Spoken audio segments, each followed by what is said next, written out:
How to sign up US Bank online banking account. Hi guys, welcome to our channel. Let's begin. In this video, I will guide you on how you can sign up US Bank online banking account. For this, you want to open up any web browser, then head over to usbank.com. Once you land on this web page, you get the login portal over here.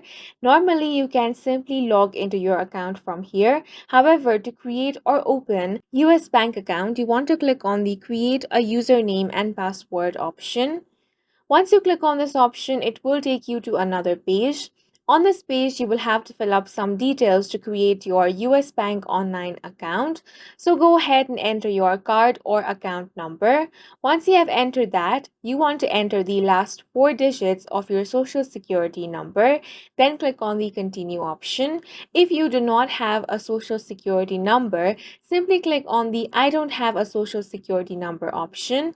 Then it will prompt you to enter your date of birth. Go ahead and enter that. Then you want to click on the continue option. On the next page, you will have to create a username and password.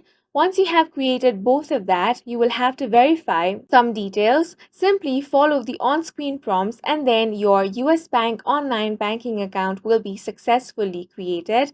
And that's it for this video. If you found it helpful, please make sure to hit the like button and subscribe for more videos like this.